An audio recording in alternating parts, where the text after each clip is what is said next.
The morning sun in Bucks County, Pennsylvania, had a particular way of filtering through the ancient oak trees in Margaret Vance's backyard. It draped everything in a soft, golden light that made the world feel entirely at peace. At 68, peace was precisely what Margaret had earned. After 40 years of working as a senior accountant for a mid-sized firm in Philadelphia, 40 years of balancing ledgers, hunting down missing receipts, and making sense of other people's financial chaos, her retirement was a hard-won sanctuary. She knelt on a foam pad at the edge of her garden, her gardening gloves caked with damp, dark earth. She was tending to her prize-winning hydrangeas, carefully pruning the deadwood to make room for new growth. There was a simple, profound satisfaction in gardening that accounting had never given her. In accounting, a mistake could ruin a livelihood. In the garden, a mistake was just compost for next season. She pushed a stray lock of silver hair away from her forehead with the back of her wrist, sighing as a gentle breeze rustled the leaves. This was her kingdom now, a quiet, sturdy 3-bedroom house that she and her late husband Thomas had paid off a decade ago. It was modest, but it was safe, and it was filled with memories of raising her only son, David. David, Margaret's chest tightened slightly, as it always did when she thought of him lately. He was 40 now, a brilliant software engineer, but the boyish spark in his eyes had been dimming for years. He worked grueling hours, often pulling 60 or 70-hour weeks, his shoulders perpetually slumped under an invisible weight. Margaret knew what that weight was, though she rarely voiced it aloud. That weight had a name, and her name was Chloe. Right on cue, the sharp, jarring ringtone of Margaret's cell phone broke the morning serenity. She pulled the phone from her apron pocket, squinting at the screen. Chloe. Margaret took a slow, deep breath, holding it in for a count of 3 before letting it out. Patience, Margaret. For David's sake. She tapped the green button and brought the phone to her ear. Good morning, Chloe, Margaret said, her voice steady and warm, revealing none of her internal bracing. Margaret, hi. Listen, I don't have a lot of time. Chloe's voice clipped through the speaker, carrying the frantic, self-important energy of someone who believed the world revolved on her axis. There was a mechanical whirring in the background, an espresso machine, likely at that overpriced cafe Chloe frequented. I have a massive crisis, and I need you to take the kids. Margaret wiped her dirt-stained gloves on her apron. Take the kids? Today? For the afternoon, you mean? Chloe let out a sharp, breathless laugh that sounded more like an exhale of profound irritation. No, Margaret, not for the afternoon. For 3 weeks, starting in about 2 hours. Margaret froze, her pruning shears slipping from her lap into the dirt. 3 weeks? Chloe, what on earth is going on? Where is David? David is practically living at the office as usual. Some massive software deployment deadline that he swears will get him a bonus, though I'll believe it when I see it, Chloe said, the resentment in her voice thinly veiled. And I have an incredible opportunity. I've been invited to the Crestview Lifestyle Summit in Aspen. It's an exclusive networking retreat for top-tier influencers. This could take my brand to the next level. I simply cannot pass it up. Margaret closed her eyes. Her brand. Chloe had 20,000 followers on Instagram, a platform she used to post meticulously curated photos of expensive lattes, designer handbags, and vague, inspirational quotes. It was a hobby that, as far as Margaret could tell, drained money rather than making it. Chloe, 3 weeks is a very long time to just drop the children off without warning, Margaret said, trying to keep her tone reasonable. Ethan is 14, Lily is 11, and Noah is only 6. They need routine. They need their parents. Surely this summit isn't a month long. It's a week for the summit, and then 2 weeks of collaborative content creation in the mountains with some incredible creators, Chloe fired back, her tone growing icy. Honestly, Margaret, I thought you'd be thrilled. It's not like you have a busy schedule. You're retired. You just water your plants and watch daytime television anyway. Think of it as bonding time. The sheer audacity of the statement hung in the air. Margaret felt a familiar flare of indignation, a protective instinct over her own dignity, but she swallowed it down. If she said no, what would happen to the children? They would be left with some rotation of overpriced, indifferent babysitters, while David worked himself to the bone. Fine, Margaret said, her voice dropping a fraction of an octave, taking on the firm, non-nonsense tone she used to use with difficult clients. Bring them over. Great. Have their rooms ready. We'll be there by 11, Chloe said, and the line went dead. No thank you, no I appreciate it. Just a click. Margaret stared at the phone, a heavy sigh escaping her lips. She looked at her beautiful, quiet garden, knowing the tranquility was about to be thoroughly shattered. But she also thought of Ethan's sullen, guarded eyes, Lily's anxious need for approval, and little Noah's heartbreaking silence. They were her flesh and blood. They were David's children. "All right, Thomas," Margaret whispered to the empty air, thinking of her late husband. "Looks like we're running a summer camp." 2 hours later, the crunch of tires on the gravel driveway announced their arrival. Margaret stood on the front porch, wiping her clean hands on a fresh towel. A sleek, pristine white Range Rover pulled up, a car Margaret knew David could scarcely afford. The doors opened and chaos spilled out. Ethan emerged first, a tall, lanky 14-year-old with a mop of dark hair falling over his eyes. He didn't look up. His neck was craned at a severe angle, his thumbs flying furiously across the screen of an iPhone. He carried a heavy-looking gaming laptop bag slung carelessly over one shoulder. Next came Lily, looking far too old for her 11 years. She was dressed in a matching pastel athleisure set that Margaret recognized from one of Chloe's recent Instagram posts. Lily was struggling to drag a massive hard-shell designer suitcase across the gravel. She looked up at Margaret, her expression a mix of anxiety and exhaustion. Finally, the back door opened wider, and Noah stepped out. At 6 years old, he was small for his age. He clutched a worn-out stuffed bear to his chest, his big brown eyes darting nervously around the yard. He didn't say a word. He rarely did. Chloe stepped out of the driver's side, looking like she was walking a runway rather than dropping her children off at their grandmother's house in the suburbs. She wore oversized sunglasses, a wide-brimmed felt hat, and a cashmere wrap that probably cost more than Margaret's first car. "Okay, troops, let's go. Chloe clapped her hands, not moving to help Lily with the heavy suitcase. "Margaret, hi. I've left a list of their dietary requirements on the kitchen counter. Ethan is doing a low-carb thing. Lily needs her organic matcha in the mornings. And Noah only eats dinosaur-shaped nuggets from that one specific brand at Whole Foods." Margaret walked down the porch steps, ignoring the absurd list for a moment to kneel down to Noah's eye level. "Hello, my sweet boy," she said softly. Noah blinked, holding his bear a little tighter, but he leaned slightly into her space, a small gesture of trust that warmed her heart. She stood up and looked at Chloe. "Where is David? Didn't he want to say goodbye to the children?" Chloe waved a manicured hand dismissively. "Oh, he kissed them this morning before he left at dawn. He's fine. Listen, I have a flight to catch at PHL, so I have to run. Be good for your grandmother, guys. Mommy loves you. Follow my stories to see the mountains." She didn't hug them. She didn't kneel down to kiss Noah's forehead. She just blew an air kiss toward the general vicinity of her children, slid back into the pristine Range Rover, and backed out of the driveway, gravel crunching under the tires. Margaret stood with her 3 grandchildren in the driveway, watching the dust settle. The silence was palpable. "Well," Ethan muttered, still not looking up from his phone. "This place smells exactly like I remember, like old people in mothballs." "Ethan, don't be rude," Lily hissed, her eyes darting nervously toward Margaret, as if expecting her to explode the way their mother often did. She tugged at the handle of her massive suitcase. "Grandma, where can I put my skincare fridge?" Margaret raised an eyebrow. "Your what?" "My skincare fridge. Mom said I need to keep my serums cold so my pores don't enlarge," the 11-year-old said with utter seriousness.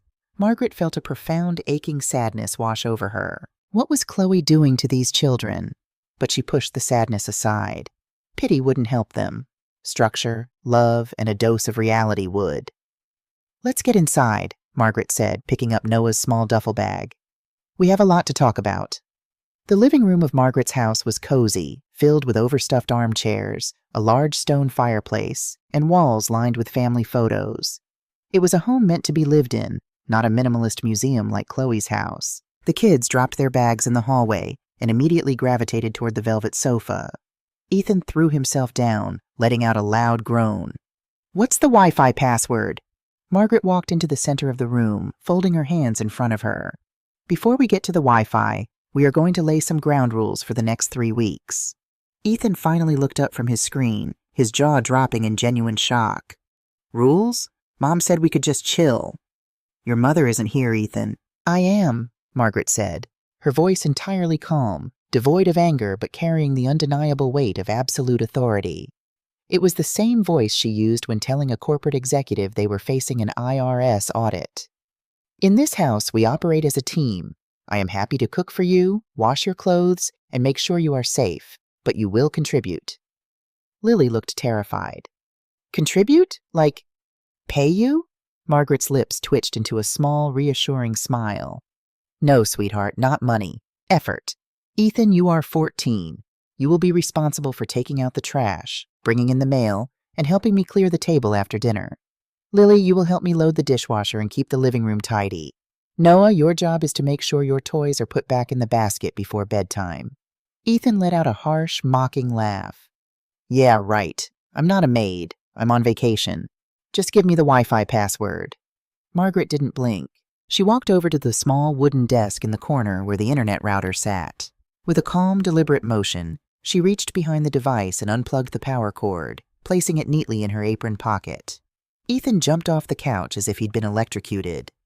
"What are you doing? I was in the middle of a raid. You can't do that." "I just did," Margaret said smoothly. "The Wi-Fi in this house is a privilege, Ethan, not a constitutional right. You earn it by completing your chores and speaking to me with respect. When the trash goes out, the router gets plugged back in." "You're crazy," Ethan yelled, his face turning red. "Mom was right. You're just a bitter old woman who hates fun." The words stung, a sharp prick against Margaret's heart, but she didn't let it show. She knew the anger wasn't really directed at her. It was the rage of a boy who felt abandoned, lashing out at the safest target available. "The trash bags are under the kitchen sink," Margaret said, her voice remaining perfectly level. "Dinner is at 6. We are having meatloaf and mashed potatoes. If you want dinosaur nuggets, you are welcome to learn how to use the stove. Now take your bags upstairs. The boys are in David's old room, Lily. You are in the guest room." For a long, tense moment, it was a standoff. Ethan glared at her, his chest heaving. Margaret held his gaze, unblinking, an immovable object meeting a very confused, angry force. Finally, Ethan broke. He let out a frustrated scream, kicked his laptop bag, picked it up, and stomped up the stairs, the floorboards groaning under his heavy steps. Lily watched him go, then looked at Margaret, her lower lip trembling. "I'm sorry he yelled at you, Grandma." Margaret's expression softened completely. She walked over and gently smoothed Lily's hair, noting how stiff it felt from whatever product Chloe had put in it. "It's all right, Lily. Change is hard. Why don't you go unpack? And then you can help me peel some potatoes." Lily nodded eagerly, clearly desperate for some form of direction and approval. She dragged her massive suitcase toward the stairs. Noah remained standing in the hallway, holding his bear. Margaret reached out a hand, and the little boy silently slipped his small fingers into hers. The first afternoon was a battle of attrition. Ethan stayed in his room, refusing to come down. Lily proved to be surprisingly helpful in the kitchen, though she constantly asked if she was doing things right and seemed terrified of making a mess. Margaret showed her how to properly hold a vegetable peeler, praising her efforts, and Lily practically glowed under the positive reinforcement. By 6 o'clock, the smell of roasted meatloaf, garlic mashed potatoes, and buttered green beans filled the house. Margaret set the table for 4.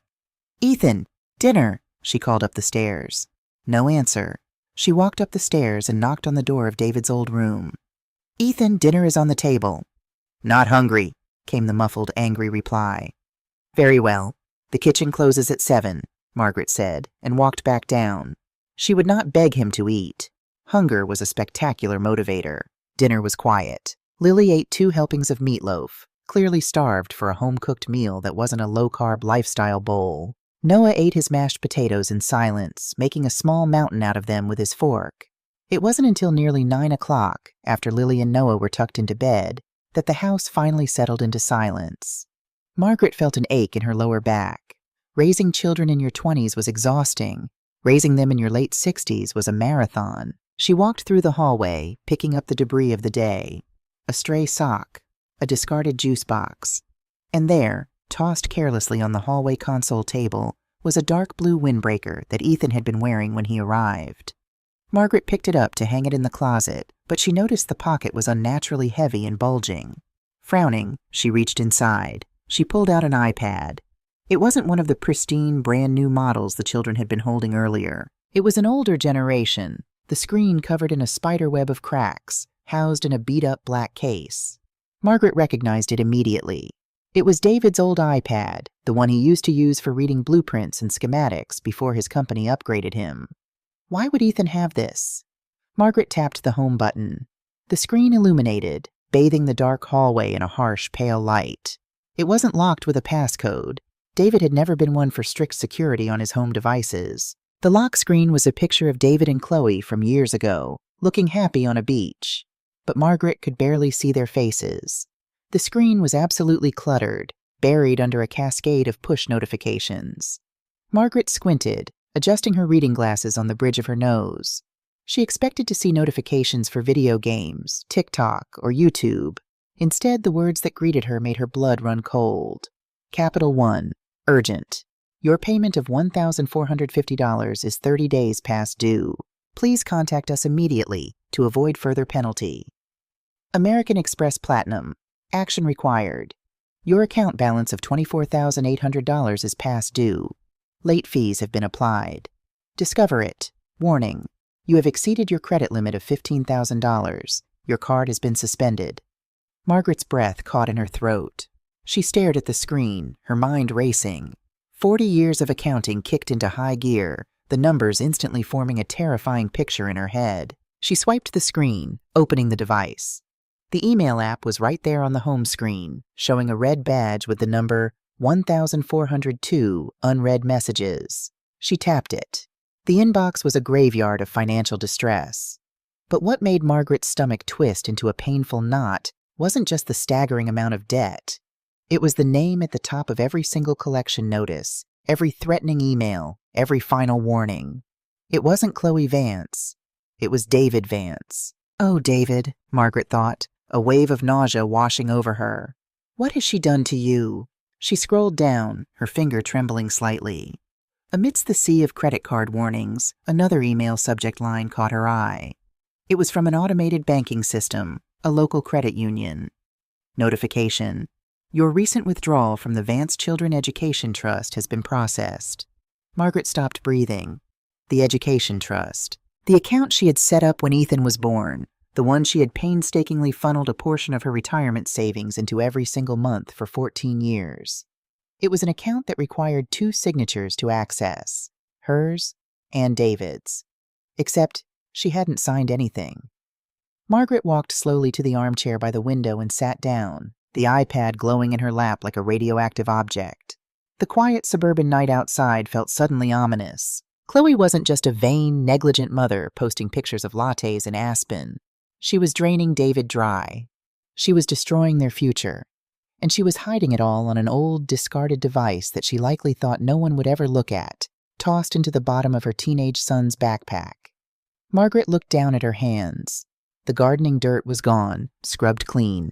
Her hands were steady now. The grandmother who'd baked meatloaf and tended hydrangeas retreated, making way for the woman who had spent 4 decades hunting down discrepancies, uncovering fraud, and auditing the truth out of the shadows. Chloe had made a fatal miscalculation. She had assumed Margaret was just a retired old woman who watered plants. She didn't realize she had just dropped the evidence of a massive financial betrayal right into the lap of a master auditor. Margaret locked the iPad and slipped it into the deep pocket of her apron. The silent audit had officially begun. The morning after the iPad discovery, Margaret woke before the sun, her mind a sharp, humming engine. She had barely slept, the staggering numbers from David's credit card statements burning behind her eyelids. Over $80,000 in unsecured debt. It was a financial hemorrhage, and Chloe was holding the scalpel. But Margaret knew better than to act on partial information. In accounting, an incomplete audit was worse than no audit at all.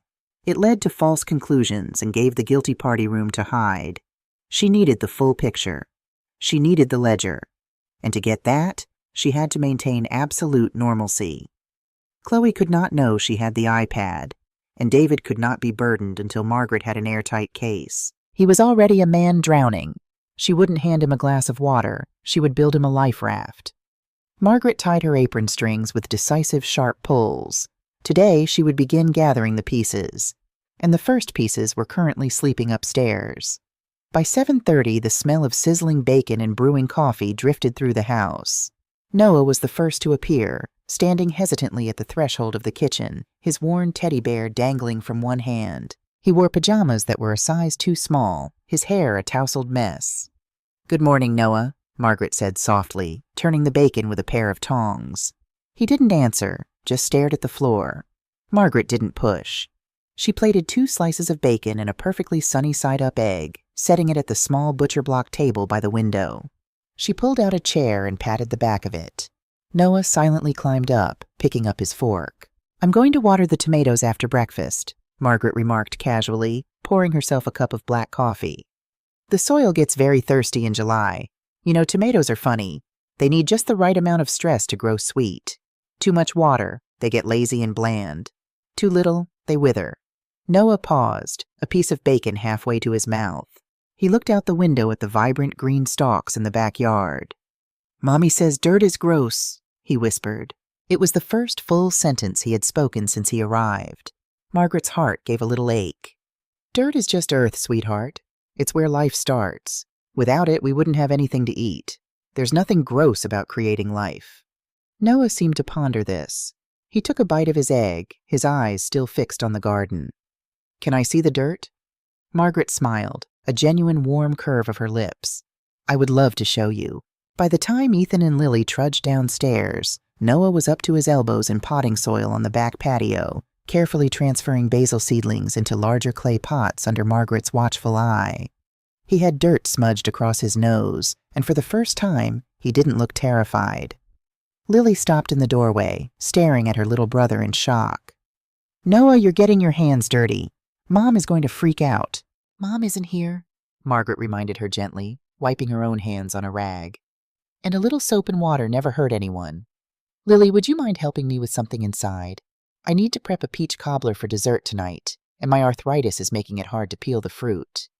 It was a slight exaggeration. Her hands ached, but she could manage perfectly well, but Lily's posture instantly straightened. The girl craved usefulness, craved the validation she clearly never received at home. "I can do it, Grandma," Lily said eagerly, rushing to the sink to wash her hands. As they stood side by side at the kitchen counter, peeling ripe peaches, Margaret guided the conversation. "You have such a delicate touch, Lily. You must be good at crafts." Lily's face lit up, then quickly shadowed over. "I like to knit, or I used to." "Used to? At 11, you have plenty of time to pick it back up. Why did you stop?" Lily kept her eyes focused on the peach in her hand, the blade of the peeler sliding under the fuzzy skin. "I spent 2 months knitting a sweater for Mom for her birthday last year. It was a really pretty lavender color.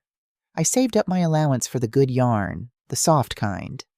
"That sounds beautiful," Margaret said softly, feeling a cold dread creeping into her stomach. "Did she like it?" A tear slipped down Lily's cheek, splashing onto the cutting board. She quickly wiped her face with her shoulder. "She said the color washed her out.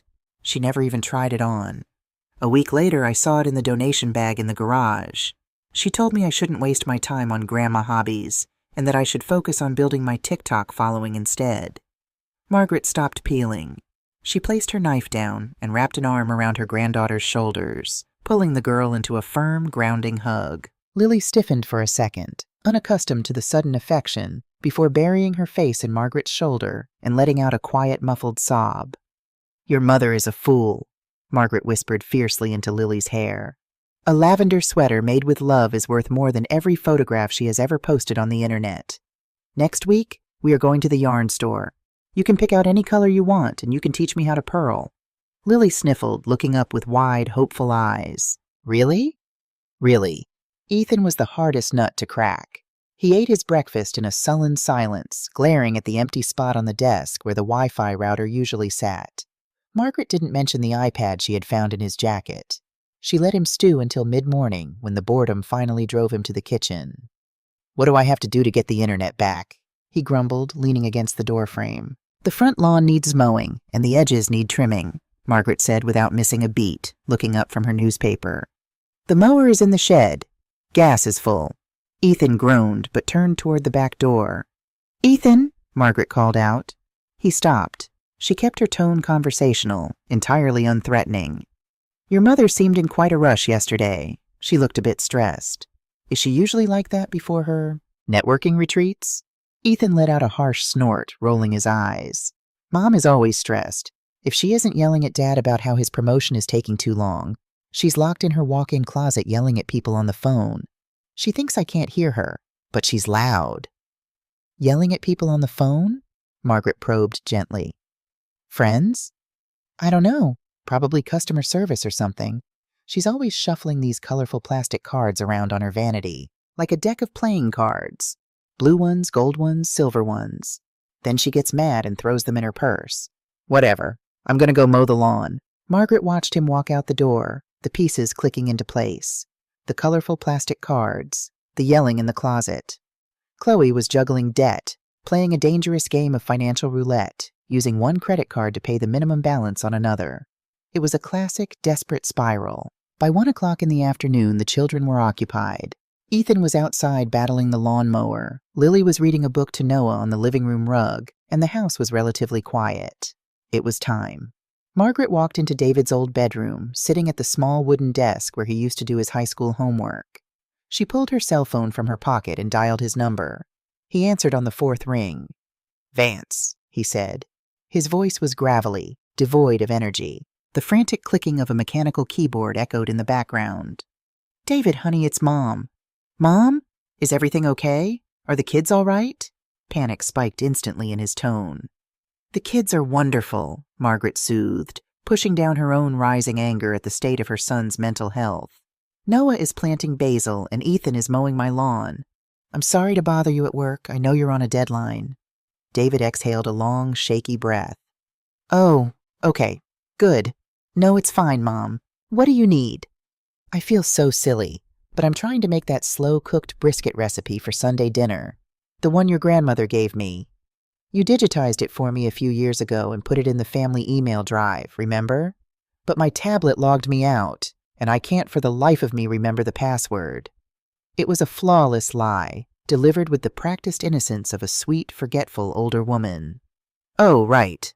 The family Gmail, David said, his keyboard clicking pausing. Yeah, I rarely use that one anymore. Chloe mostly uses it for household accounts and school newsletters. The password is Aspen Wedding 2012 with a capital A. Margaret wrote it down on a notepad, her pen digging hard into the paper at the word Aspen. Thank you, sweetheart. Go back to your coding. I love you. Love you too, Mom, David said, and hung up. Margaret moved to the den, booting up her desktop computer. She opened the browser and typed in the family email address, entering the password David had just provided. The inbox loaded. At first glance, it looked perfectly innocuous.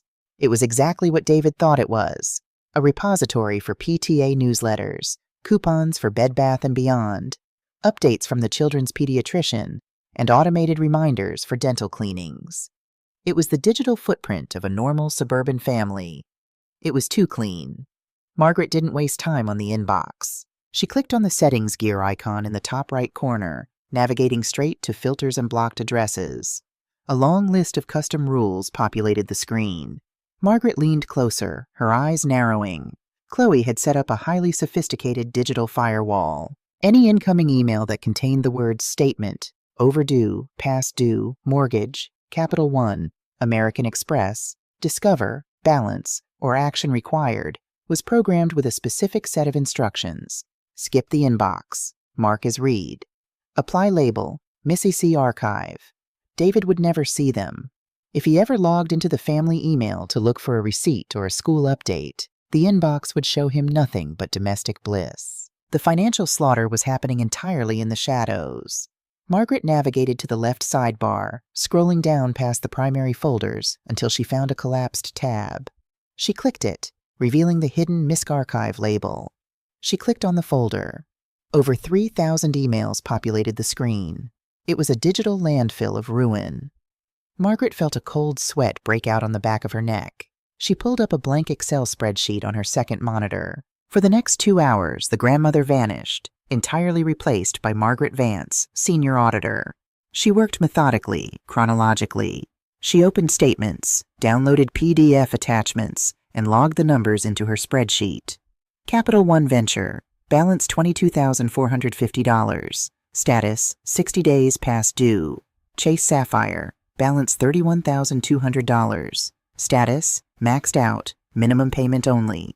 Amex Platinum, balance $28,900. Status: in collections. She logged the interest rates, the late fees, the penalty APRs. The unsecured debt alone was climbing toward $90,000. All of the accounts were opened under David's name, using his stellar credit score as collateral, though the supplementary cards were in Chloe's name. But credit cards, even high-limit ones, eventually hit a wall. $90,000 was a catastrophe, but it didn't fully explain the pristine Range Rover, the designer luggage, the relentless stream of designer clothes Chloe paraded on Instagram, and a trip to a lifestyle summit in Aspen. Chloe needed a larger, more liquid source of cash to fund her delusions of grandeur. Margaret's fingers flew across the keyboard. She went back to the email search bar, bypassing the credit card companies. She searched for the name of the bank that held David's primary mortgage. A handful of emails popped up from the MISC archive. Margaret clicked on the oldest one, dated 14 months prior. It was an electronic document signing confirmation from a service called DocuSign. Subject: completed your home equity line of credit, HELOC documents. Margaret's vision swam. She downloaded the attached PDF and scrolled to the signature page. There was David's electronic signature, perfectly replicated, authorizing a second mortgage against the equity of their home, a line of credit for $150,000. She checked the current balance statements for the HELOC. The account was tapped out. $150,000 gone, drawn down in massive increments over the last year. Chloe had mortgaged the roof over her children's heads to pay for her aesthetic. Margaret gripped the edge of the desk, her knuckles turning white. The sheer sociopathic scale of the betrayal was staggering. David was working himself to the point of a breakdown to pay the primary mortgage, completely unaware that his wife had silently sold the house right out from under him a second time. A heavy, dark nausea rolled through Margaret's stomach. She closed her eyes, trying to breathe through the sheer rage that threatened to consume her.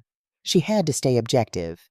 She had to find the bottom of the hole. She opened her eyes and looked back at the screen. Was there anything else? What else did David have of value? Her retirement accounts were safe. Chloe had no access. David's 401k? She checked the email. There were statements there, untouched. It was difficult to liquidate a 401k without triggering massive tax alerts that David would see at his workplace. Then a cold realization struck her like a physical blow. The children. When Ethan was born, and subsequently Lily and Noah, Margaret had insisted on setting up 529 college savings plans. She had been the primary contributor, mailing a physical check to the investment firm every single month. It was her legacy to them. A guarantee that no matter what happened, they would start their adult lives without the crushing burden of student loans. David was listed as the custodian of the accounts until the children turned 18. Margaret typed the name of the investment firm into the search bar. Her heart hammered against her ribs as a dozen emails appeared. She clicked on the first one, dated 3 months ago.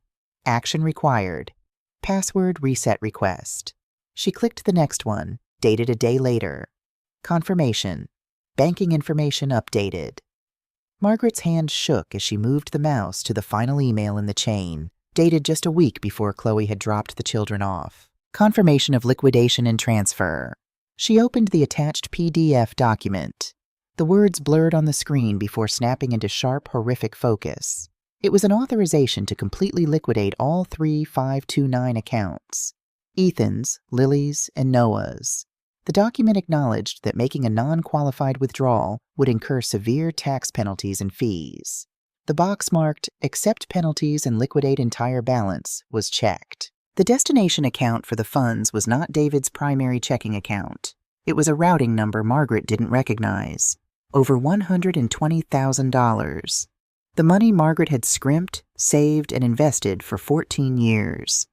The money meant for Ethan's engineering degree, Lily's art school, Noah's future. Wiped out. Stolen. Gone in a matter of keystrokes. Margaret sat perfectly still in the quiet den. The only sound was the gentle hum of the computer tower and the distant muffled sound of the lawnmower outside as Ethan cut the grass. Chloe hadn't just betrayed her husband. She hadn't just ruined him financially. She had reached into the future and robbed her own children of their foundation, setting fire to their safety net to fund a life built entirely on a foundation of digital lies. Margaret Vance slowly reached out and hit save on her spreadsheet. The sadness was gone. The shock had evaporated. What was left in the chest of the retired accountant was a cold, terrifying, and absolute resolve. Chloe thought she was playing a game with no consequences, hiding her sins in the digital spam folder of life. She was about to find out what happened when the auditor finally came to collect. The low hum of the desktop computer seemed deafening in the otherwise silent den.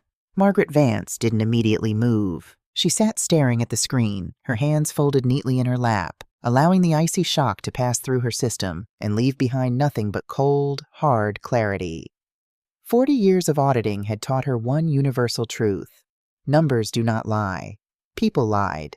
They lied to their spouses. They lied to their children. They lied to themselves. But the ledger was always honest, and Chloe's ledger was a masterpiece of sociopathic greed. Margaret reached over to the printer and turned it on. She didn't just save the spreadsheet. She printed it. She printed the Capital One statements, the American Express final warnings, the HELOC authorization with the forged electronic signature, and finally, the liquidation confirmation for the 3529 college savings accounts. She arranged the papers into neat, stapled piles, placing them inside a plain manila folder. It looked like an ordinary tax file. It was, in reality, a bomb that was about to obliterate her son's life. Margaret walked to the kitchen. It was 3 p.m. Ethan was still outside, taking an unusually long time to edge the driveway, likely enjoying the mindless physical labor more than he wanted to admit. Lily and Noah were watching a cartoon in the living room. Margaret picked up her phone and dialed David's number again. He answered faster this time. "Mom, did you find the brisket recipe?" "David," Margaret said. Her voice was no longer the sweet, forgetful older woman. It was the voice that had guided him through scraped knees, teenage heartbreak, and his father's funeral. It was a voice anchored in bedrock. "I need you to come home. Right now." There was a pause on the line. The frantic typing stopped. "Mom, I can't. I told you, this deployment—" "I don't care about the deployment, David," Margaret interrupted, her tone leaving absolutely no room for debate. "Get in your car and drive to my house. Tell your boss you have a family emergency. Because you do." "Is it the kids? Is someone hurt?" The panic was back, sharp and breathless. "The children are perfectly safe. They are watching television in the living room. But you need to come here, David. I will not discuss this over the phone. Drive carefully. I will be waiting on the front porch." She hung up before he could argue. It took David 45 minutes to navigate the afternoon traffic from Philadelphia to Bucks County. When his modest gray sedan pulled into the driveway, parking next to Chloe's gleaming white Range Rover, Margaret felt a physical ache in her chest. Her son stepped out of the car. He looked older than his 40 years. His shoulders were bowed, his skin had a grayish pallor, and there were dark, bruised-looking circles under his eyes. He looked like a man who was already bleeding out, entirely unaware of the fatal wound. Margaret met him on the porch. She didn't say a word. She just took his hand, it felt cold and clammy, and led him not into the house, but around back, to the small, detached sunroom where she kept her gardening supplies and Thomas's old drafting table. It was private. The children wouldn't hear them.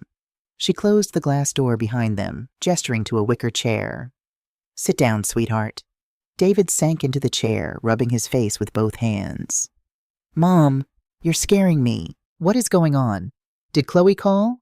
Did she get into an accident in Aspen?" Margaret walked over to a small cabinet, opened it, and pulled out a bottle of Kentucky bourbon she kept for special occasions, along with 2 heavy crystal tumblers. She poured a generous measure into one glass and set it on the table in front of him. "Drink that," she commanded gently. David stared at the amber liquid, then up at his mother's face. What he saw there made him reach for the glass. He took a long swallow, coughing slightly as the alcohol burned its way down his throat. Margaret sat in the chair opposite him. She placed the manila folder on the glass table between them. "I need you to listen to me very carefully, David. And I need you to promise me that you will not lose your temper, and you will not leave this room until I have shown you everything." David swallowed hard, his eyes locked on the folder. "Okay." Margaret opened the cover. She didn't sugarcoat it. There was no gentle way to amputate a limb. "Last night I found an old iPad in Ethan's jacket pocket. It was yours. Chloe had been using it. It was logged into a hidden folder in your family email account," Margaret began, her voice steady, professional, and entirely devoid of judgment. She slid the first page across the table. David, this is a summary of your current unsecured credit card debt. All of these accounts are in your name. Chloe is an authorized user. David picked up the paper. He blinked, shaking his head slightly as if trying to clear his vision. $88,000? Mom, this is a mistake. This is identity theft. We use one card for groceries and we pay it off every month. Chloe handles it. It's not a mistake, David. Look at the itemized charges. Margaret slid the statements toward him. David's eyes darted across the pages. Nordstrom, Saks Fifth Avenue, Restoration Hardware, 5-star hotels, first-class flights. His breathing grew shallow and rapid. She told me her influencer brand was paying for her travel. She told me she was getting sponsored. She is not being sponsored, David. You are sponsoring her. Margaret gave him a moment to process the initial shock before sliding the second document across the glass. That is the least of it. Look at this. David picked up the DocuSign confirmation. He read the header, Home Equity Line of Credit. Mom! His voice cracked, dropping to a horrified whisper. Mom, what is this? I never signed this. It's an electronic signature. It was routed to an email folder you never check. She leveraged the equity in your home, David. The house is mortgaged to the hilt. $150,000 drawn out over the last 14 months. David dropped the paper as if it were on fire. He leaned forward, burying his face in his hands. A raw, guttural sound escaped his throat. The sound of a man watching everything he had worked for since he was 22 years old turn to ash. Margaret wanted to reach out and pull him into her arms, to cradle his head against her chest like she did when he was a boy. But she couldn't. Not yet. He needed to hit the absolute bottom so he could find solid ground to stand on. There is one more thing, Margaret said softly. Her heart broke for him, but she pushed the final piece of paper across the table, the liquidation confirmation. This is the one that matters. David lifted his head. His eyes were red, his face pale with shock. He looked down at the document. It took him a long time to understand what he was looking at. The complex financial jargon blurred together. The 529s, Margaret clarified, her voice dropping to a near whisper. She emptied the children's college funds, David. $120,000. She took Ethan's tuition. She took Lily's. She took Noah's. The accounts are closed. David stopped breathing. The color completely drained from his face, leaving him the color of chalk. The credit card debt was awful. The second mortgage was devastating. But stealing from their own children, stealing the future that his mother had painstakingly built for them, that was a violation so profound it seemed to break something physical inside him. He didn't cry. He didn't scream. He just stared at the paper with hollow, dead eyes. She took the kid's money, he whispered to the empty room. She took my baby's future. She did, Margaret affirmed, reaching across the table to cover his trembling hands with her own warm, steady ones. But I am here.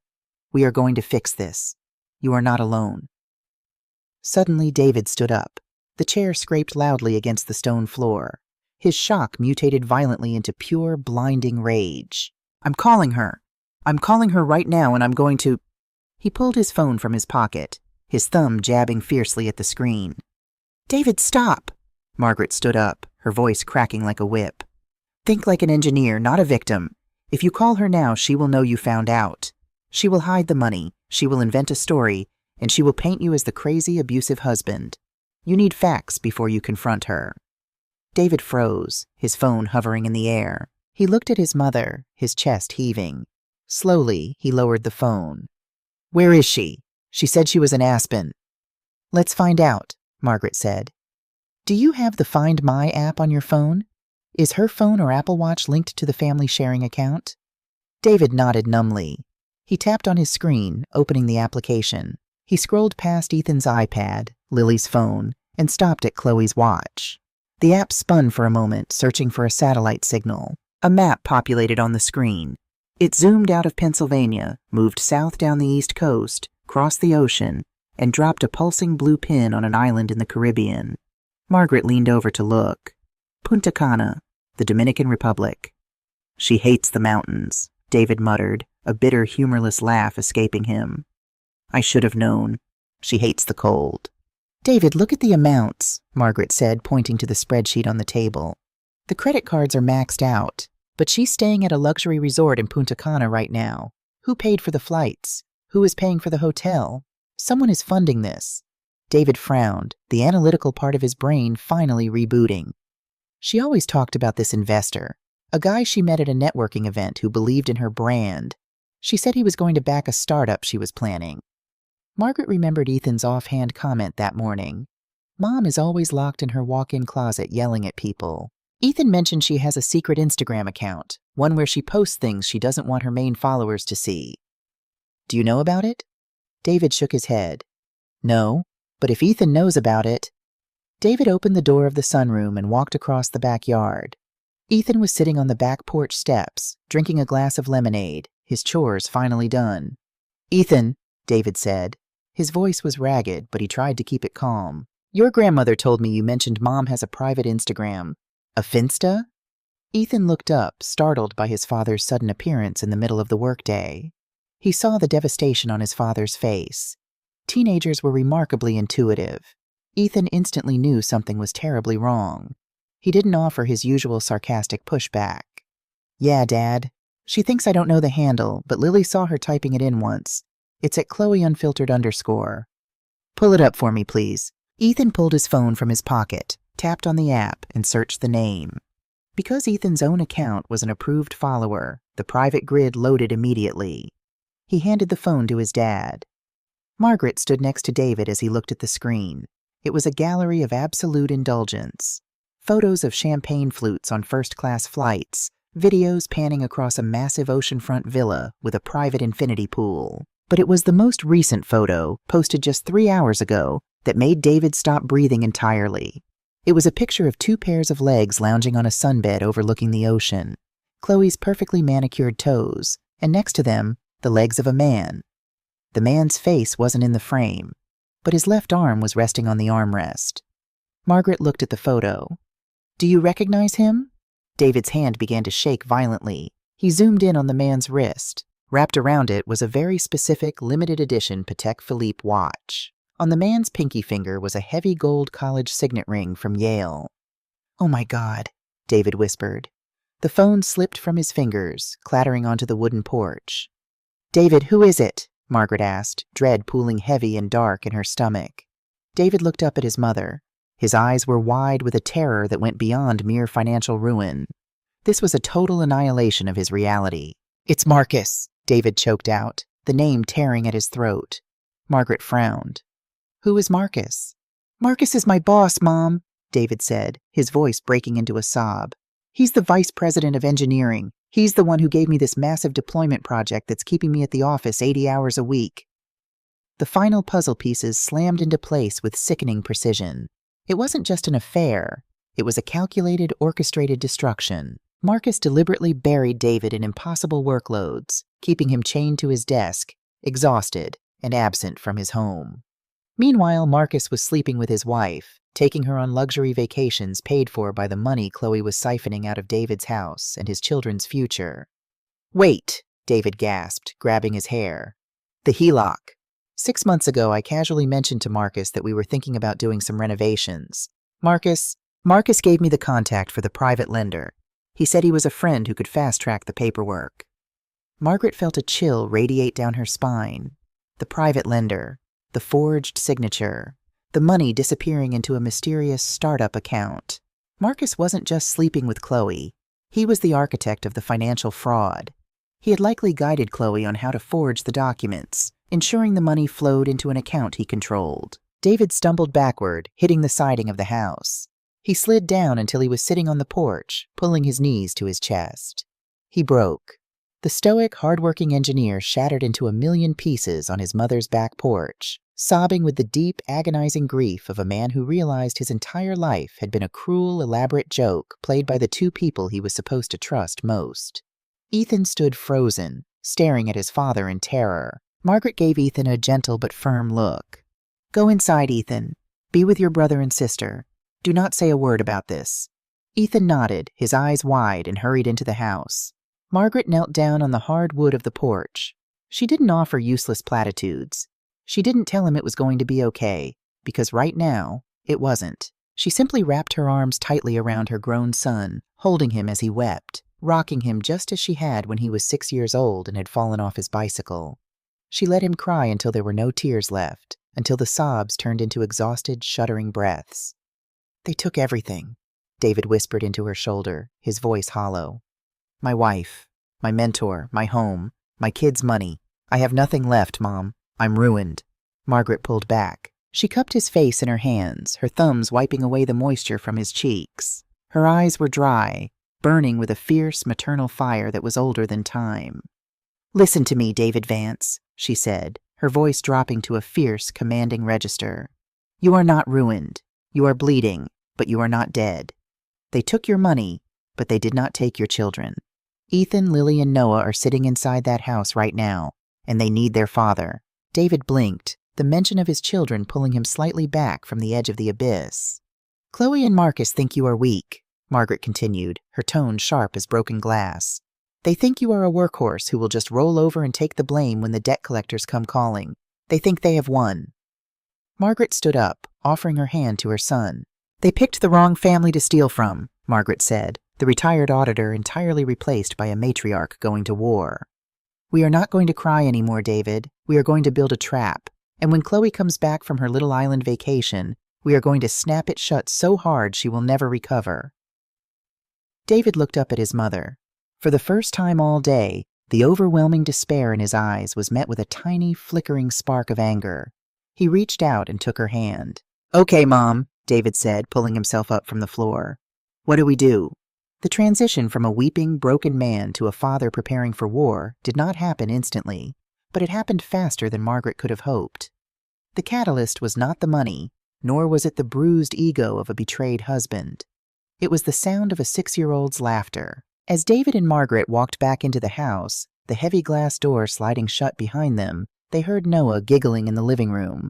Lily was putting on a makeshift puppet show using her socks, and even Ethan was offering deadpan, sarcastic commentary that made his younger siblings shriek with amusement.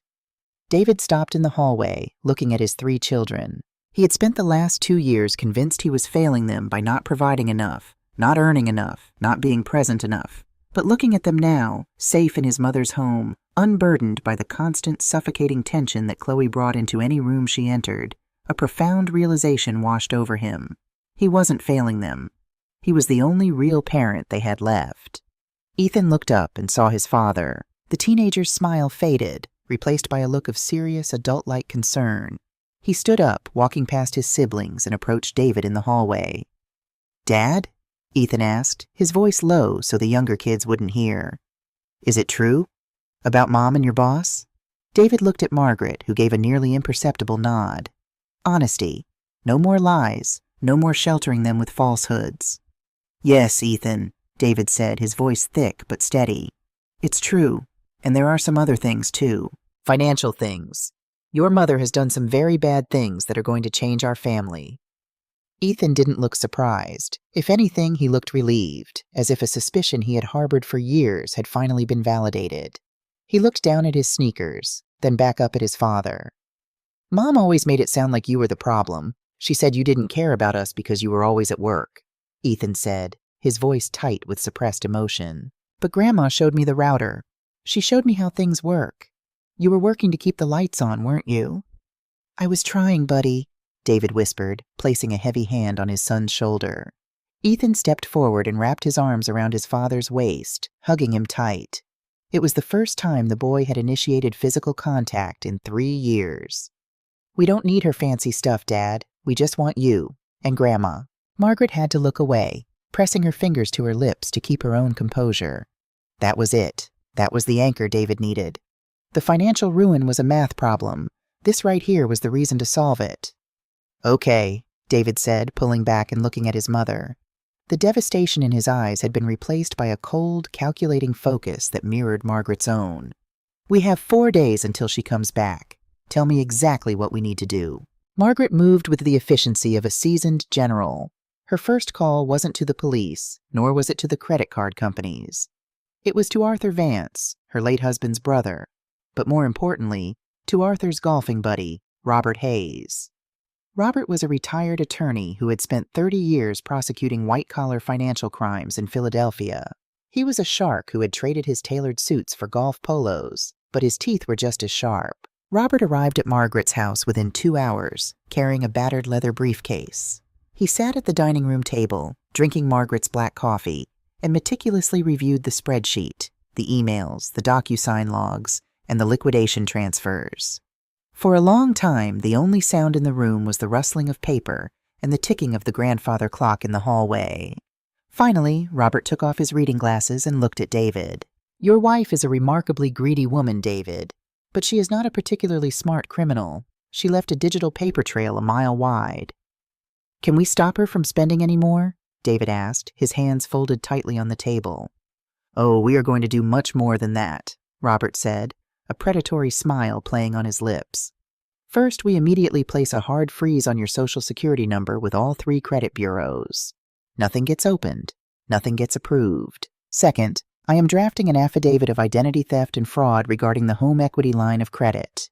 The IP address on that DocuSign signature won't match your office or your phone. We will contest the debt." "But what about the kids' college money?" Margaret asked, her voice tight. "Can we get that back?" Robert's expression sobered. "That's harder. She moved it into an LLC account. But here is the silver lining. Marcus is the vice president of a publicly traded software company. He used his position to deliberately sabotage a subordinate's workload to facilitate an affair, and he is inextricably linked to the fraudulent transfer of $150,000 into a shell company he likely controls." Robert pulled a blank legal pad toward him. "We aren't going to the police right now. The police move slowly. Corporate boards, however, move with the speed of light when faced with a multi-million-dollar PR nightmare and potential SEC violations." Over the next 48 hours, the dining room transformed into a war room. The children were remarkably cooperative, sensing the gravity of the situation.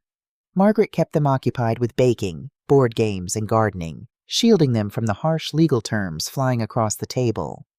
David drafted a comprehensive timeline of his work hours, cross-referencing them with Marcus's direct orders and the dates of Chloe's networking trips. Robert compiled a devastating dossier containing the forged loan documents, the wire transfers, and the photos from Chloe's secret Instagram account clearly showing Marcus's distinctive watch and ring. They sent the dossier via certified confidential courier directly to the CEO and the board of directors of David's software company. They didn't ask for a settlement. They simply provided the facts. Then they waited. The tension in the house was thick enough to cut with a knife.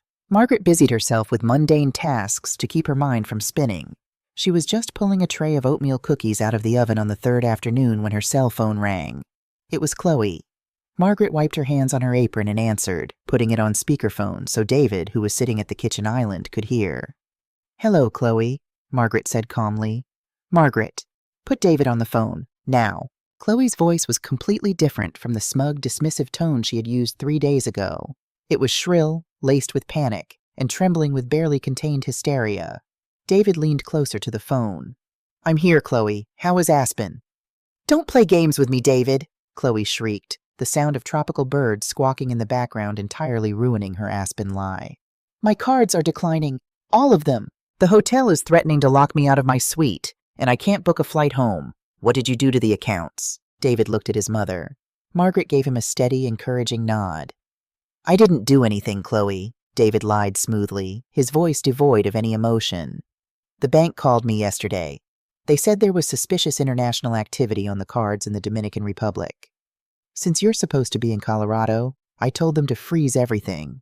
It must be fraud." There was a dead, suffocating silence on the other end of the line. Chloe was trapped. She couldn't admit she was in Punta Cana without admitting the affair, but she couldn't get her money without admitting the location. When she spoke again, her tactic completely shifted. The anger vanished, replaced by a weeping, fragile persona that made Margaret's stomach turn.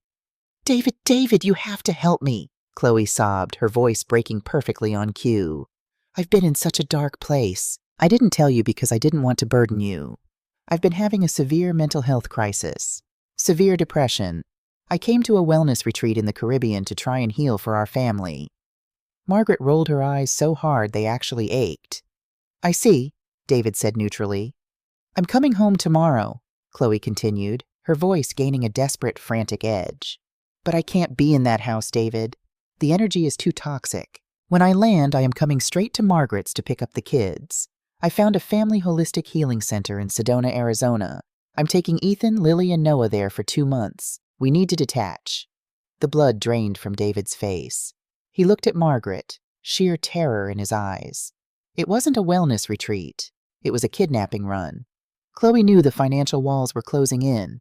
Her credit was frozen, which meant the fraud department was already investigating. She was planning to grab the children, cross state lines, and use them as ultimate leverage to force David to drop any charges and unfreeze her assets.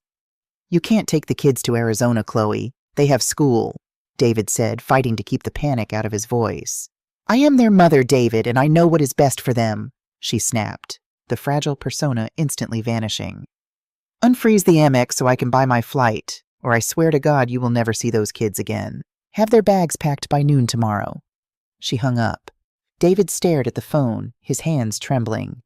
"She's going to take them, Mom. She's going to run." "No, she isn't," Margaret said, her voice dropping an octave, solid and immovable. "She has no money. She has no leverage. And she has no idea what is waiting for her in this house." Margaret picked up her phone and dialed Robert. "Robert, it's Margaret. She lands tomorrow at noon. She's planning to take the children out of state. We need the paperwork ready to sign, and we need the trap set." The next morning dawned gray and overcast, a heavy summer storm brewing on the horizon. The atmosphere inside the Vance house was electric. Margaret had sent the children upstairs to the guest bedroom, putting on a movie and telling them to keep the door closed no matter what they heard. She didn't want them to witness the ugliness that was about to unfold. At exactly 1:15 p.m., a yellow taxi pulled into the driveway. Chloe stepped out. She looked entirely different from the glamorous influencer who had dropped the kids off weeks ago. She was wearing sweatpants, her hair was tied in a messy bun, and she looked exhausted and furious. The luxury resort clearly hadn't extended her credit. She marched up the porch steps and threw open the front door without knocking.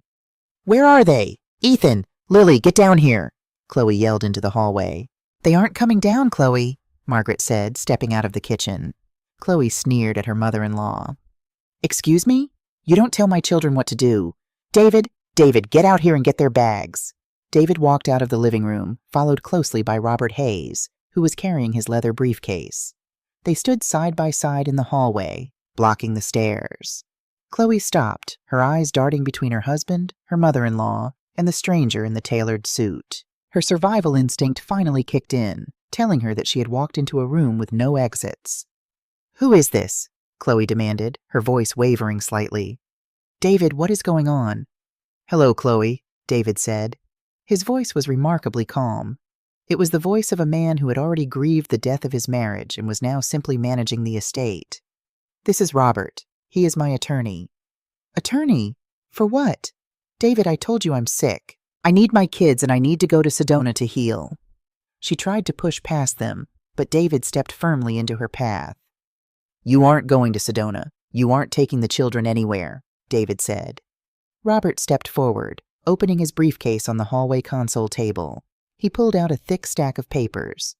"Mrs. Vance, we don't need to play games. We know about the $88,000 in credit card debt. We know about the fraudulent home equity line of credit. We know about the liquidation of the children's 529 accounts." Chloe's face turned the color of old parchment. She opened her mouth to speak, to deny it, to spin a web, but no words came out. "And," Margaret added, stepping forward so she was looking her daughter-in-law dead in the eye, "we know about Marcus." Chloe physically staggered backward, bumping into the front door. You can't prove anything. The credit cards are marital debt. The kids' money was an investment for our future. You're trying to set me up." "We already have," Robert said smoothly. 3 days ago, a comprehensive dossier detailing your affair and the fraudulent wire transfers was delivered to the board of directors of Marcus's company, including photos from your private Instagram account in Punta Cana. Chloe's eyes went wide with absolute terror. She fumbled in her purse, pulling out her cell phone. Her hands were shaking so badly she dropped it on the floor, scrambling to pick it up. She dialed a number, holding the phone to her ear. "Marcus," she hissed into the phone, turning away from them. "Marcus, pick up the damn phone." It went to voicemail. She dialed again and again. "He isn't going to answer, Chloe," David said quietly. Chloe spun around, her eyes wild. You don't know that? He loves me. We are starting a business together. We are buying a house in Miami. Robert adjusted his glasses. I'm afraid your business partner has made other arrangements, Mrs. Vance. According to my contacts, Marcus was terminated for cause yesterday morning by the board of directors. Facing a massive corporate lawsuit and potential federal charges for wire fraud, he chose to run. Run? Chloe whispered, the phone slipping from her ear. He emptied the LLC account yesterday afternoon, Robert stated, delivering the final fatal blow. The account that held the $150,000 you stole from the equity of this family's home. He took it all, Chloe, and he fled the country. He left you. The silence in the hallway was absolute. Margaret watched as the reality of the situation crashed over Chloe like a tidal wave. She had thought she was the puppet master, manipulating her dull husband and her rich lover. Instead, she had been played. Marcus had used her to steal a small fortune, and when the heat came down, he abandoned her to face the consequences alone. She had no house. She had no lover. She had no money. And she was standing in front of a man holding a briefcase full of evidence that could send her to federal prison for a decade. Chloe's legs gave out. She collapsed onto the hardwood floor of the hallway, a pathetic, weeping mess. There was no influence or glamour left, just a thief who had been out stolen. David, please, she begged, looking up at him with mascara running down her cheeks. Please, I'm your wife. I'm the mother of your children. David looked down at her. Margaret saw no pity in his eyes, only a profound, weary finality. No, Chloe, you are just the woman who stole from my kids, David said. Robert pulled 2 documents from the top of the stack and handed Chloe a pen. Mrs. Vance, you have a choice to make, and you have about 60 seconds to make it. Option A, I walk out that door, hand this file to the FBI field office, and you spend the next 10 years in federal prison for identity theft and wire fraud. Chloe sobbed, shaking her head frantically. Option B, Robert continued, his tone devoid of mercy. You sign these papers. It is a full confession to the debt, absolving David of the credit cards and the HELOC. And it is a voluntary, uncontested surrender of full legal and physical custody of Ethan, Lily, and Noah to David Vance. You walk out that door, you figure out how to pay off the credit cards you maxed out, and you never contact this family again. Chloe looked at the papers. She looked at David, then at Margaret. She saw a wall of solid steel. There would be no negotiation. There would be no manipulation. With a shaking hand, Chloe took the pen. She signed her name on the divorce papers. She signed away her children. She signed away the life she had destroyed. She dropped the pen, stood up, and walked out the front door without looking back. The heavy oak door clicked shut behind her, the sound echoing in the quiet house like a judge's gavel. Margaret let out a long, shuddering breath, her hand resting on her chest. It was over. The audit was complete. The ledger was finally balanced. 6 months later, the Pennsylvania autumn had turned Margaret's garden into a fiery landscape of reds and golds. The air was crisp, smelling of wood smoke and dried leaves. Margaret stood at the kitchen sink, washing dishes. She looked out the window. David was in the backyard, throwing a football with Ethan. David looked like a different man. The gray pallor was gone, replaced by color in his cheeks. He had quit the toxic software company and taken a job with a smaller firm that respected his hours. He was home by 5:30 every evening. Lily was sitting on the patio, carefully knitting a scarf. It was a bright, vibrant yellow, made with the softest yarn they could find at the local craft store. She was chatting happily to Noah, who was building an elaborate fortress out of wooden blocks. Noah was talking in full, bright sentences now, his stutter completely gone, cured by the simple medicine of a peaceful home. They had lost the house in Philadelphia. The debt had been too massive, the fraud too complex to completely untangle without years of litigation. They had sold it at a loss to clear the books. But they hadn't lost their home. David and the children had moved in with Margaret. It was a tight squeeze, but the house had never felt more alive. It was filled with laughter, the smell of home-cooked meals, and the chaotic, beautiful noise of a family healing.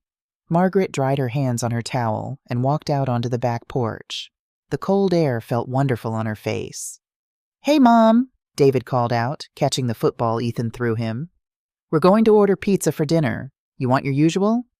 Margaret smiled, looking at her son, her brilliant, resilient boy, and the grandchildren who had finally been given a chance to thrive. "That sounds perfect, David," Margaret called back. She turned and looked at her garden. The hydrangeas were dormant for the winter, but beneath the dark soil, she knew the roots were strong. They had survived the storms.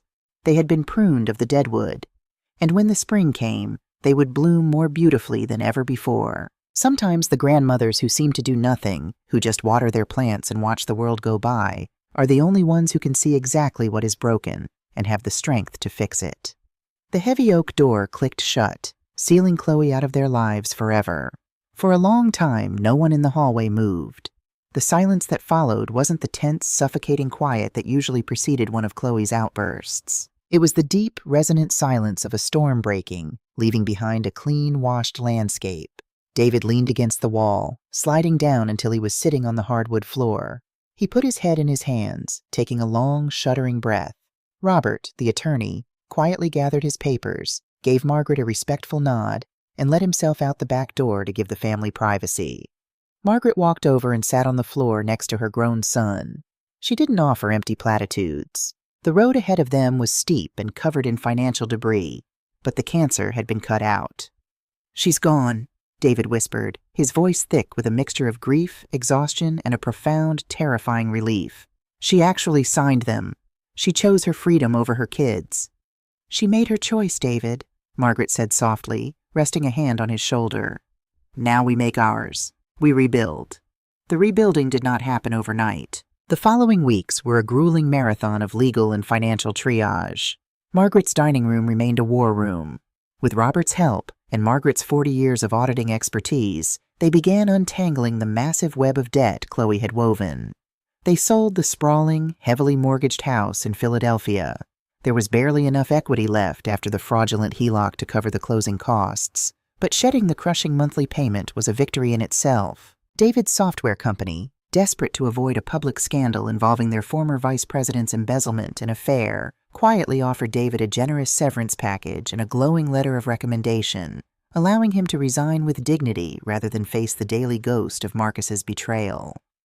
David and the children moved into Margaret's house in Bucks County permanently. It was a modest 3-bedroom home, requiring Ethan and Noah to share a room, but no one complained. For the first time in their lives, the children were living in a home that prioritized warmth over aesthetics. The transformation in the children was the true miracle of that turbulent autumn. Without the constant pressure to perform for a camera, or the underlying anxiety of tiptoeing around their mother's volatile moods, they began to unspool and relax. Margaret instituted a household rhythm rooted in teamwork and respect. Ethan, stripped of his defensive sarcasm, revealed a brilliant mechanical mind. He spent his weekends in the garage with David, restoring Margaret's old riding lawnmower. The shared labor became their therapy, a quiet space where a father and son learned to speak to each other again. Lily thrived under Margaret's gentle guidance. The expensive, chemical-laden skincare fridge was thrown in the trash. Instead, Margaret took Lily to a local yarn boutique, letting her pick out armfuls of soft, vibrant wool. In the evenings, they sat by the fireplace, the rhythmic clicking of knitting needles accompanied by the low hum of the television. When Lily finished her first project, a slightly lopsided but incredibly warm yellow scarf, she draped it proudly around Margaret's neck. Margaret wore it every single day, and the glow of pure validation on Lily's face was worth more than gold. And little Noah, the boy who had been frightened of his own shadow, found his voice in the garden. He became Margaret's shadow, learning the names of the birds, the cycles of the seasons, and the quiet patience required to grow something from a tiny seed. He stopped clutching his worn teddy bear like a shield and started holding his father's hand instead. Winter came, blanketing Pennsylvania in a thick, peaceful layer of white snow. It was mid-December when the final echo of Chloe reached them. David was sitting at the kitchen island, going through the mail when he stopped. He stared at a legal document forwarded from his old address. "What is it, sweetheart?" Margaret asked, setting a mug of hot cocoa in front of him. "It's a bankruptcy filing," David said, his voice completely devoid of the panic it used to hold. "Public record. Chloe." Margaret wiped her hands on her apron and looked at the paper. The universe, it seemed, had a flawless accounting system. When Marcus fled the country with the stolen money, he left Chloe holding the bag for the $88,000 in unsecured credit card debt. With no assets, no income, and her influencer brand completely destroyed by rumors of her affair and sudden disappearance, she had hit rock bottom. Ethan walked into the kitchen, grabbing an apple from the bowl. He saw the paper in his father's hand and paused. "Is that about Mom?" David looked at his son, hesitating. But Margaret had always believed in honesty. "Yes, Ethan, your mother has filed for bankruptcy." Ethan took a bite of his apple, chewing thoughtfully. A year ago, he might have lashed out. Now, at 15, he possessed a quiet maturity that made David incredibly proud. "Tommy from my old school texted me last week," Ethan said casually. He said he saw her working at a cosmetics kiosk in the mall across town. She was trying to sell anti-aging cream to teenagers. He said she looked really tired. A heavy silence fell over the kitchen. There was no joy in the revelation, no malicious cheering. It was simply the tragic, inevitable result of a life built on vanity and greed. Chloe had chased the illusion of a glamorous, wealthy life, and in doing so, had exiled herself to a reality of minimum wage shifts, towering debt, and complete isolation. She had traded her family for a mirage. "Do you want to go see her, Ethan?" David asked gently. "You can if you want to. I would never stop you." Ethan looked out the window at the snow-covered garden where Noah and Lily were building a snowman. He looked at his father, who looked healthier and happier than he had in a decade, and then at his grandmother, who stood like a sturdy oak tree in the center of their lives. "No," Ethan said softly. "I'm good. I'm exactly where I'm supposed to be." He tossed the apple core into the compost bin and walked out to join his siblings in the snow. Margaret caught David's eye. A silent, profound communication passed between them. The generational curse of Chloe's toxicity had been broken. The children were safe. 2 years later, the Vance household gathered around the large oak dining table for Thanksgiving dinner. The table groaned under the weight of the feast. Margaret's famous slow-cooked brisket, garlic mashed potatoes, roasted vegetables from their own garden, and a massive, perfectly golden turkey. David stood at the head of the table. He was now a senior developer at a company that valued his talent and respected his time. He was engaged to a wonderful, grounded woman named Sarah, a middle school teacher who adored the children and spent hours in the kitchen swapping recipes with Margaret. David raised his glass of sparkling cider. "I want to make a toast," David said, looking around the table at the faces of the people he loved most in the world. "A few years ago, I thought I had lost everything. I thought my life was over. But I was wrong. I didn't lose everything. I lost the things that didn't matter, and it made room for the things that do." He turned his gaze to Margaret, sitting at the opposite end of the table, wearing a beautiful lavender sweater that Lily had knitted for her. "To my mother," David said, his voice thick with emotion. "The smartest accountant, the fiercest protector, and the greatest grandmother in the world.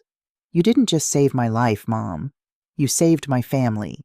You taught us that true wealth isn't in a bank account, and it isn't shown off on the internet. True wealth is sitting right here at this table. Thank you." "To Grandma!" Ethan, Lily, and Noah cheered in unison, raising their glasses high. Margaret raised her own glass, her heart so full she thought it might burst. She looked at her son, whole and happy. She looked at her grandchildren, thriving and kind. The audit was over. The books were closed, and the Vance family ledger was rich beyond measure. And so, the retired accountant taught us all the ultimate lesson. Life is the most meticulous auditor of all. You can forge signatures, you can hide the bills, and you can filter your photographs to perfection. But eventually, the truth always comes due. Greed and vanity will leave you bankrupt and alone, standing at a mall kiosk selling illusions. But love, patience, and the fierce, protective wisdom of a grandmother, that is an investment that yields dividends for generations to come. If Margaret's story resonated with you, if you believe that family is worth fighting for, and that sometimes the quietest people in the room are the strongest, please hit the like button and share this video. Have you ever had to step in to protect your family from a toxic situation? Tell us your story in the comments below. We read every single one. Don't forget to subscribe for more stories of justice, family, and the undeniable power of the truth. Until next time, take care of yourselves and cherish the ones who truly love you.